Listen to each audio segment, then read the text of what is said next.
her story. It's another version of his story. Okay, it's another version of his story. Let's go to the where's the salon? No, where's the salon? So I grabbed the nearby microphone and immediately announced, Janet stole one of my daughter's gifts. Open your purse, Janet. She was almost at the front door. The TV is there. Okay. Let's go. Janet was red with embarrassment. She told her daughter, I was only taking it for you. But her daughter... Now let's watch. Guys, now is this channel? Well, let me say. I do a little bit blah blah blah blah blah blah blah blah blah blah blah blah blah blah for America. That was not Canada. Because you're the son of daughter. Why won't it blame me? He's a short creator. Let's see the most popular. Oh my god. Nah, bro. Guys, let's see. Yo. Very old, this guy. Je marchais seule la nuit lorsqu'un policier s'est mis à marcher à côté de moi et m'a attrapé le... Yeah, sorry for saying bad words, but what in the world is that language? Oh my god. Now I need to change it. Guys, sorry, oh my god, why I put it to French, man? Grabbed my arm. Don't react and keep walking. Someone's following you. I suddenly turned around and saw a man in a dark hood 30 feet behind me, matching my pace. I stopped for a second, and he instantly leaned against the wall, trying to seem discreet. The officer told me to stay calm and walk with him. He guided me... Wait, are they together? Wait, are they these two walking together? Bro, don't know why.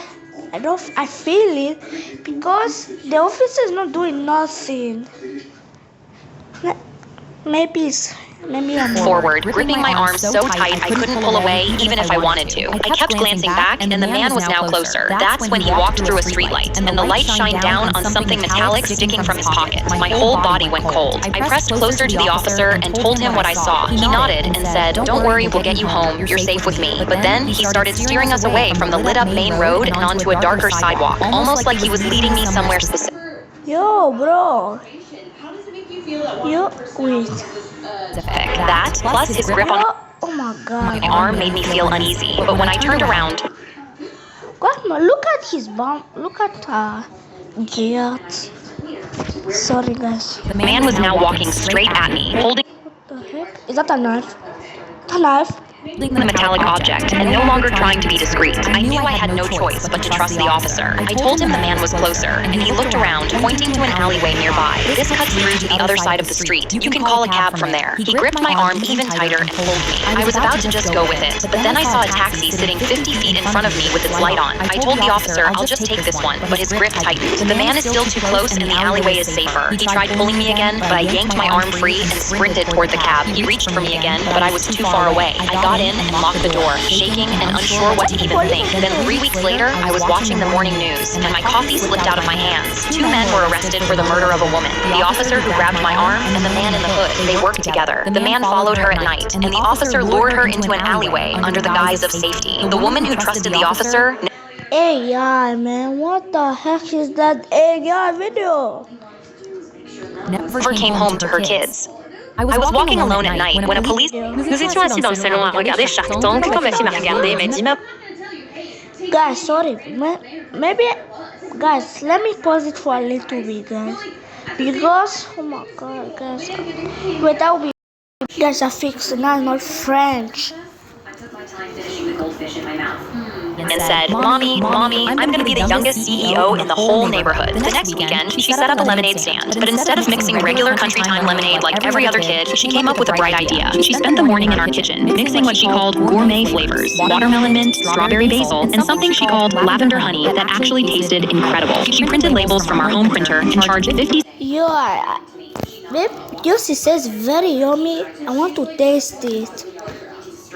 cents more per cup than every other kid on the block. Our neighbor, Mrs. Haggerty, was having a yard sale that weekend. Mia knocked on her door and offered her 10% of her profits to set up in front of her driveway for the foot traffic. She was out there at 7 in the morning with a painted sign and little sample cups for people to try before they bought. She sold out by noon. Saturday afternoon, she recruited 2 neighborhood kids and gave them matching visors. She trained them on how to greet customers and how to make change. By Sunday morning, she was running a 3-person operation from our front yard. That's when the man in the BMW pulled up. He looked at the stand and said he only had Apple Pay. Mia reached under the table and pulled out her dad's portable Yo, who's this girl? Albert Einstein?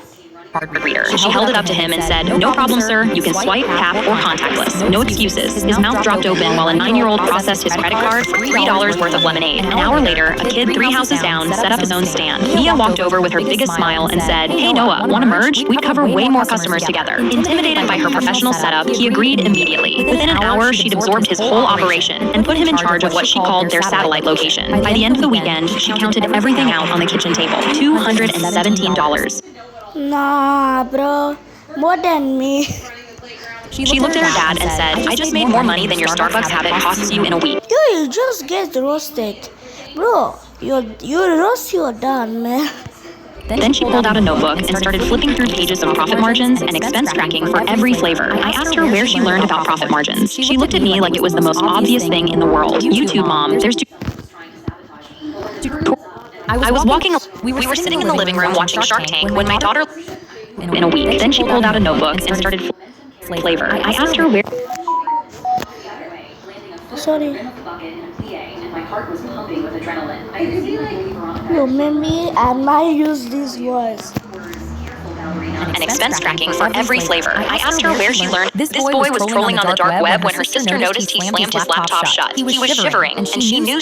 Wait. And expense tracking. I was walking her where she learned about this. This boy was trolling on the dark web when her sister noticed he slammed his laptop shut. He was shivering, and she knew something was wrong. Scared, he immediately ran to the living room. She yelled, "What happened?" But he wouldn't say anything. He started freaking out, closing all of their blinds, locking the front door, and she begged him to tell her what was going on. He was freaking out, and that's when she opened his laptop. She couldn't believe it. Someone sent him a picture of their front door. They sent another picture, and when she clicked on it, it was a picture of her through their window that said, "She looks tasty." She couldn't breathe. She was about to run and grab their dad, but her brother grabbed her arm, saying, If it's me, I'll get the whip.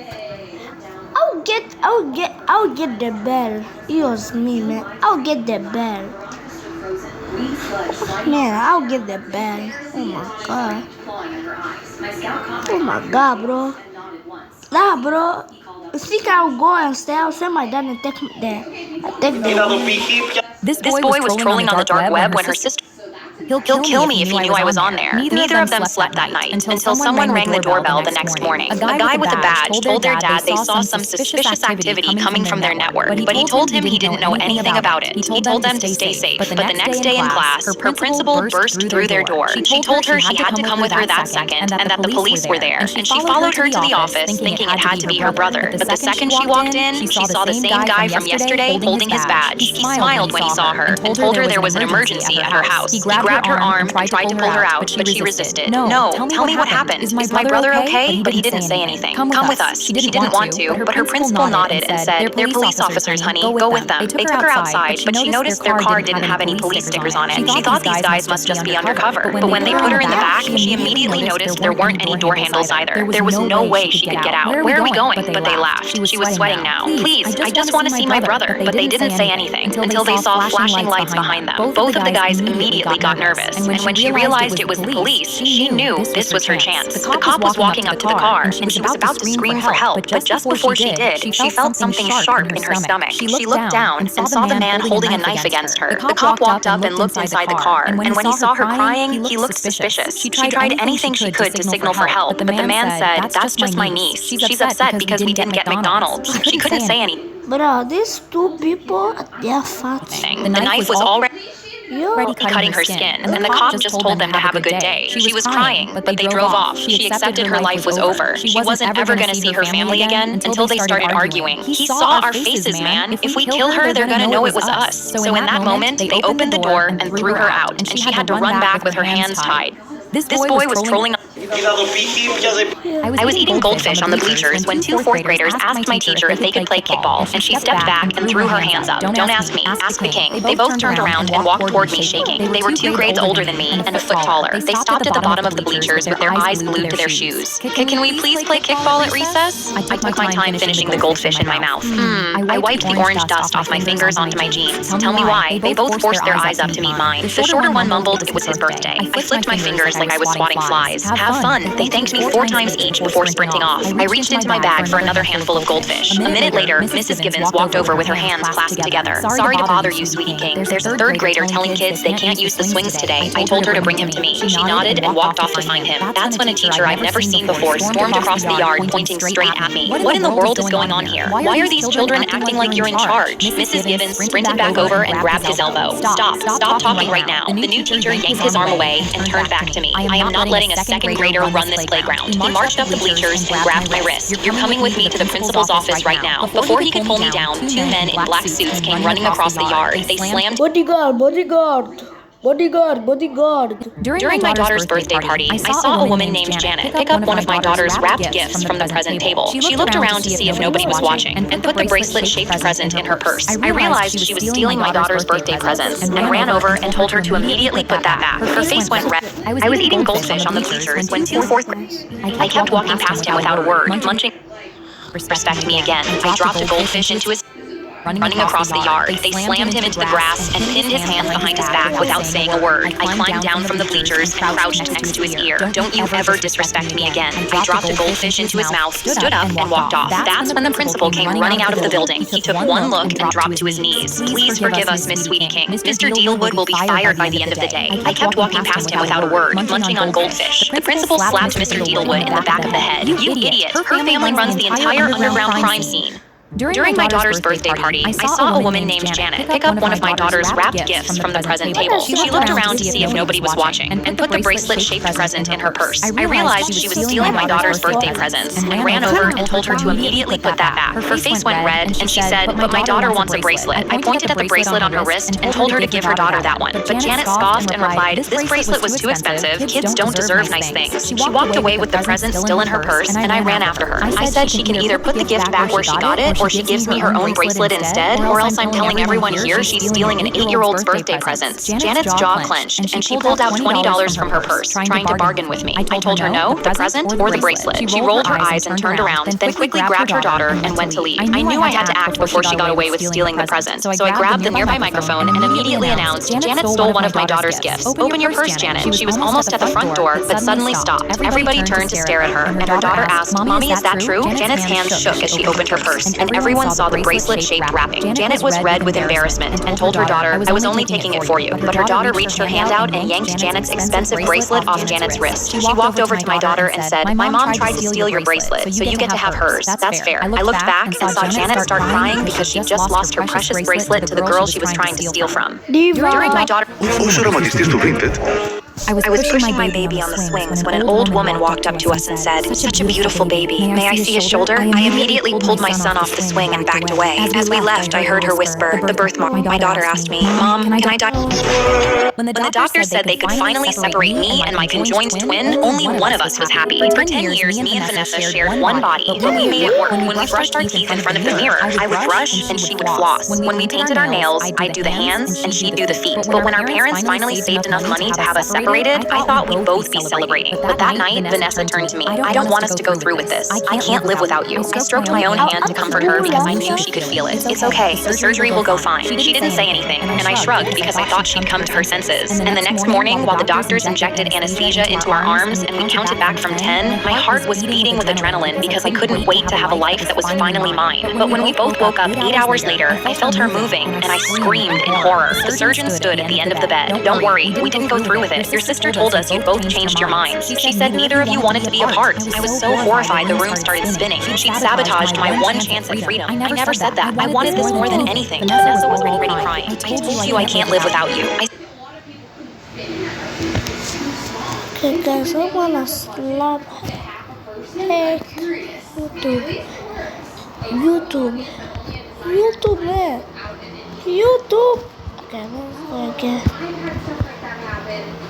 When the doctor said they could finally separate that was finally mine. But when we both woke up 8 hours, your sister told us you'd both changed your minds. She said neither of you wanted to be apart. I was so horrified the room started spinning. She'd sabotaged my one chance at freedom. I never said that. I wanted this more than anything. Vanessa was already crying. I told you I can't live without you. I started hyperventilating because I knew my sister was going to do everything she could to keep us stuck together forever. My eyes darted around the room, desperately looking for a solution. And that's when I spotted a bag of peanuts someone had left on the edge of the bed. While Vanessa cried and no one was looking, I instantly grabbed a handful and immediately shoved it into my mouth. The allergic reaction started immediately, and I breathed a sigh of relief because I knew now they would be forced to do the surgery. I lied. My heart is failing. It hurts. I think it's cardiac arrest. Me and Vanessa's throats both started closing. I could feel her squeezing her own hand so hard it drew blood to punish me, but I didn't care anymore. The monitors went off all at once. We need to go through with this. They could die. This time, before Vanessa could say anything, they started injecting the anesthesia again. I woke up 8 hours later to 1 heartbeat on the monitor instead of 2. My one hand covered my mouth as I gasped because for the first time I was free. But I was immediately confused because Vanessa wasn't there. We were able to save both of you, but Vanessa woke up from the surgery first. And when she saw she was separated from you, she plugged out the health monitor on herself. We found out too late. I'm sorry. She always said she couldn't live without me. Turns out she was right. When the doctor said they could finally... Yo, that was a banger. Keep smiling or you're sleeping. Okay. Guys, don't subscribe to her. Like you see, can catch up to his story.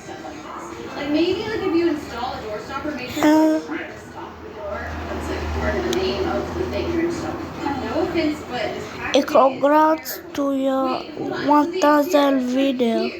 Can I say this? My doctor finally called after I'd been waiting 18 months for a kidney. We found a living donor named Trish Swede, and she's a perfect match. My chest tightened because I knew Trish. Yo, that's my channel. Perfect match. My chest tightened because I knew Trish. She was married to my ex, Neil, and I'd spent every day since we broke up avoiding him. The next day, I sat across from them at a coffee shop, hands shaking around my cup. Trish laughed. I never imagined it would be someone I know. I crossed my arms tight across my chest. You can back out now that you know who I am? She shook her head. Life is short, and I have 2 kidneys. Why not share one? Neil stared at his drink and stayed silent, the same way he always did when he was hiding something. Trish got really involved and started calling to check on my diet every day. Then she showed up at my doctor's office without me telling her the time. Neil gave me your doctor's number. We're kidney sisters now, so I should know everything. I stepped back. Can you back off a little? She gasped. I'm giving you part of my body. The least you can do is let me care. 2 weeks before surgery, she invited me to their house for dinner, and I went to be polite. But when I walked into her living room, I froze. One whole wall was covered in pictures of me, my medical records, and a timeline of every date I'd had with Neil. The room started spinning. What is this? Trish smiled wide. I wanted to understand who you really are since you were Neil's first love. My whole body went cold. What are you talking about? He cheated on me with you. Her smile didn't move. That's not how Neil remembers it. Neil opened his mouth, but Trish glared at him, so he closed it. The truth is that I'm saving your life because then every day you live is because of me. Neil will owe me forever. That's when I realized that Trish was only giving me a kidney because she thought it would make Neil love her forever. I walked toward the door, my legs wobbling. I'm leaving. I'll find someone else to give me a kidney. Trish stomped her foot. You ungrateful brat. Do you know how many strings Neil pulled to make sure I was your match? I froze, and Neil stepped up behind her, pale. Trish, stop talking. She didn't stop. We hacked the donor list. You didn't randomly get matched with me. I picked you. I shook my head. You're both insane. I ran to my car and called my doctor on the drive home to cancel the surgery. Then I called the police. Neil and Trish are both facing serious charges. I'm still waiting for a kidney, but at least I'll never hear from Neil again. My doctor finally called out. Oh, how your videos? Why have videos so banger? go into the hand dryer where they're appropriate